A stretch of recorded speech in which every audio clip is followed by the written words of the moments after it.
ir a lugar nenhum. Então, não tem regra, tem esse debate. Ah, mas de novo a história dos mais ricos contribuindo para sustentar os mais pobres? Não tem jeito. É a lei da natureza, ou seja, é o adulto que protege a criança, o bebê, o idoso, ou seja, o que está na idade média.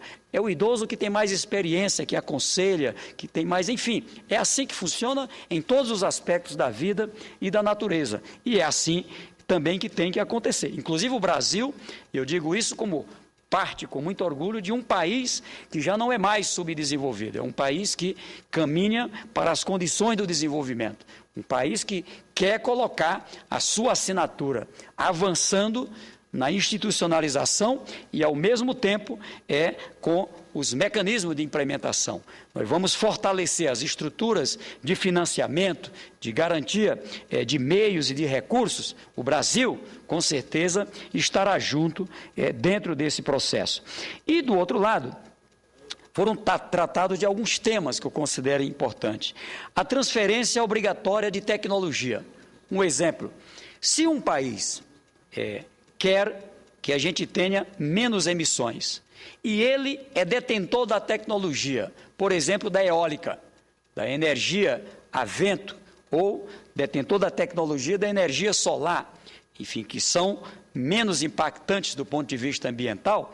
Então, é preciso que se tenha um acordo para socializar para aqueles países que hoje, por falta do conhecimento dessa tecnologia e de condições de comprá-lo, e são obrigados a queimar óleo diesel, como acontece na região norte do Brasil, são obrigados a impactar, a emitir mais gás carbono por exatamente falta desse conhecimento. É importante essa disseminação. Devo dizer que também, ao meu ver, apesar de um debate muito sério, muito correto, mas eu acho que a gente poderá sair da Rio+20 sem um entendimento, pelo menos amplo. A tendência é de que tenhamos, no máximo, um grupo de trabalho que vai prosseguir nessa direção. Tenho defendido a tese que, se tivermos um fundo internacional, onde, se você vai comprar um pneu de um carro, por exemplo, o que tem de emissão para se produzir o pneu de um carro? O que tem de emissão de CO2? Ali você tem como embutir uma taxação que pode permitir, do outro lado, proteger as regiões que, se não tiver uma outra alternativa, vão desmatar. E para manter a floresta em pé, para fazer a revitalização, alguém tem que pagar a conta. Alguém tem que pagar a conta. E isso é necessário para proteger, desde um simples olho d'água até as grandes nascentes dos nossos rios, que abastecem não apenas o Brasil, mas outras regiões do planeta. Eu quero, assim, dizer que vi ainda o debate, participamos, sobre a propriedade intelectual. Ou seja, alguém domina uma substância que é capaz de curar AIDS, que é capaz de curar a dengue, que é capaz de curar um conjunto de outras doenças, endemias, enfim, que é um problema para, especialmente, os mais pobres. Ela pode atingir qualquer parte do mundo, mas é um problema mais grave para os mais pobres. Por quê? Porque mesmo o mundo dominando essa tecnologia, não conseguem ter o acesso. Não conseguem ter o acesso. O Brasil entrou de cheio nessa parada com a criação, no caso do medicamento, por exemplo, do genérico. Ou seja, uma forma de se reduzir o preço, tirando dali as patentes, porque a gente sabe, para poder se descobrir um medicamento, é claro, você tem ali um aporte de recurso privado muito grande. Então, se tiver uma parcela de recurso público, você reduz o preço do produto final. Tá certo? Então, esse é o eixo do que se está trabalhando dentro da linha da propriedade intelectual. Para quê? Aquilo que é essencial à vida, aquilo que não é supérfluo. Se alguém inventa um avião, inventa um helicóptero, inventa um equipamento, bom, claro que viver com isso é bom, mas não é a essência da minha vida. Eu quero algo para curar a doença, eu quero algo para aprender com mais facilidade, para me alimentar com maior produtividade, ter uma produção naquilo que eu trabalho no campo, não é? Numa área menor poder produzir mais. Então eu acredito que isso tem que ser socializado. Enfim, eu diria que talvez empurrados pelas mudanças climáticas, há uma tendência de se fazer essa unificação, de trabalhar na dimensão ambiental integrado com a social e a econômica. O ambiente do evento, eu acho que ele pode ser alterado nessa fase final, com a chegada...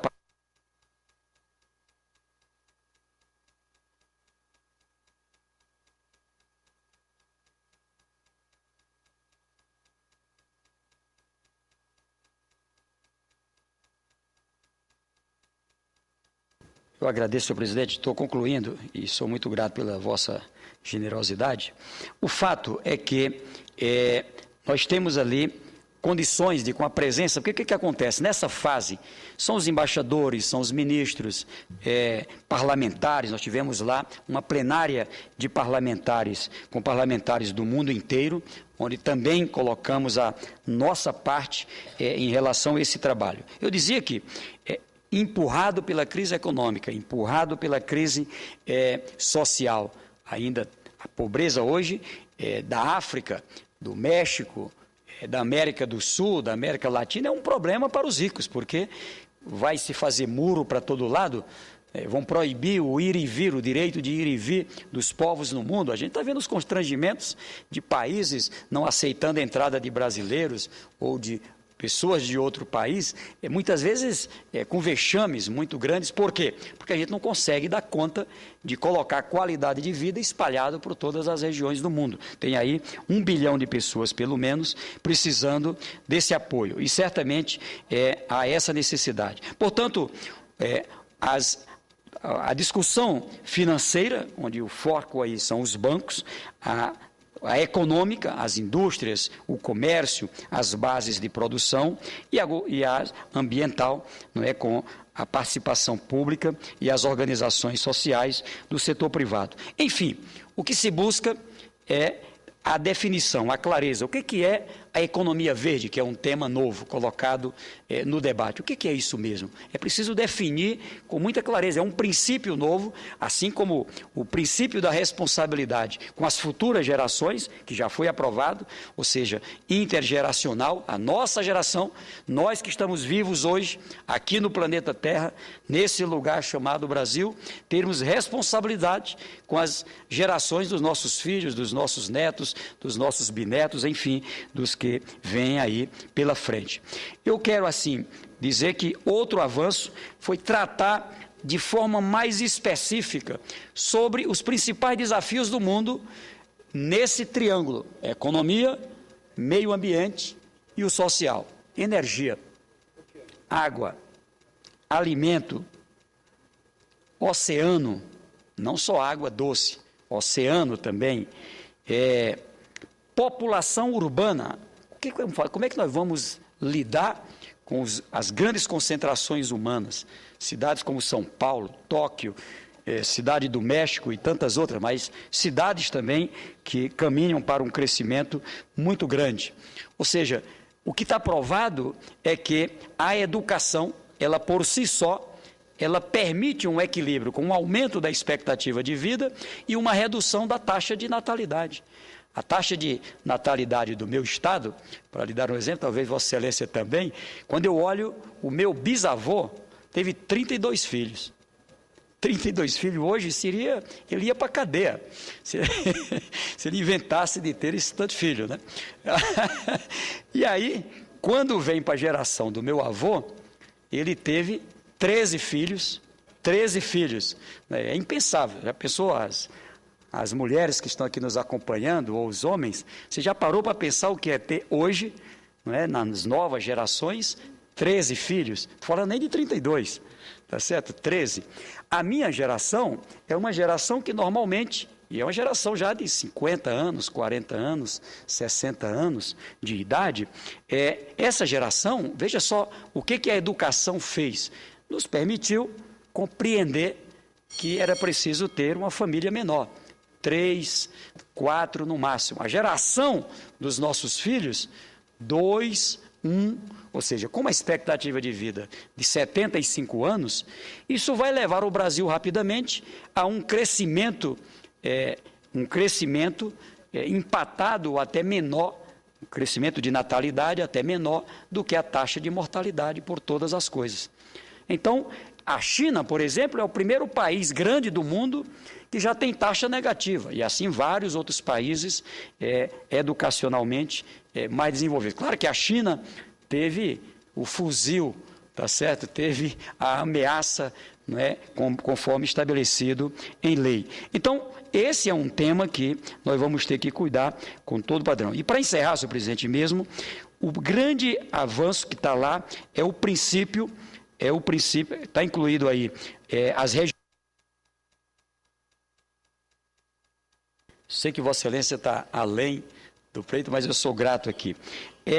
Foi incluído o debate e o conceito foi aprovado de se tratar diferente os menos favorecidos, ou seja, os índios, não é? Os quilombolas, os que vivem no lixão, na zona urbana, os que vivem nas favelas, os que vivem, enfim, em condições sobre-humanas, ficou um pacto, não é, de que, e aí onde é importante ter a institucionalização, né, para poder fazer isso andar com maior velocidade. O fortalecimento ou das instituições financeiras ou das formas de coparticipação de contribuições para poder ajudar a isso. A erradicação da pobreza como um compromisso, né, que já vem de 92, não é? Ou seja, o chamado Agenda 21, tem aqueles 21 itens, ali novamente foi renovado. E foi incluído mais um, mudar padrões de sustentabilidade. Ou seja, a sustentabilidade, ela precisa avançar. Então, passa a ser uma responsabilidade de todos os cerca de 190 países signatários de mudar padrões de sustentabilidade. Isso está no item 226, eu aprendi esse item, na verdade, é um documento grande, enorme, que vai sair. Por quê? Porque ali nós temos um padrão de sustentação. O mundo vai ter que aprender a lidar com um limite de consumo. Um limite de consumo. É um tema que eu tenho trazido aqui muitas vezes, às vezes é chato. O mundo aguentaria cada ser humano com um carro? Nós temos mesmo alumínio, ferro, nós temos mesmo matéria-prima, borracha, combustível para aguentar isso. A casa tem 4 pessoas, tem 4 carros, tem 3 quartos lá na casa, tem 3 televisões. Ou seja, o mundo aguentaria esse padrão que os mais ricos, não é? Por ser somente eles, uns poucos, e agora, à medida que o mundo todo vai ganhando poder de consumo, como fica? O andar de baixo agora também quer subir para o andar de cima. E aí? Tem vaga para todo mundo? O planeta vai suportar isto? Então, essa é uma mudança profunda. Eu acho que dali, da Eco 92, tivemos ali um acordo para poder renovar o que foi pactuado lá atrás e avançar em algumas coisas. Esse princípio também eu acho que ele marcará fortemente. Então, eu quero aqui dizer que para mim é uma alegria ter partilhado e poder dizer, e os meus filhos também, as futuras gerações, que, como senador da República, de um país chamado Brasil, eu pude ajudar no meio de 70 ou 80 mil pessoas que ali participam daquele evento no Rio de Janeiro, assegurar um bom diagnóstico e bons princípios, bons acordos, bons pactos, para que a gente tenha um planeta assegurando as condições de qualidade de vida para as atuais gerações, mas olhando por esse compromisso com as gerações futuras. Senhor presidente, muito obrigado mesmo, sou grato aí pela vossa atenção. Era isso que eu tinha a dizer.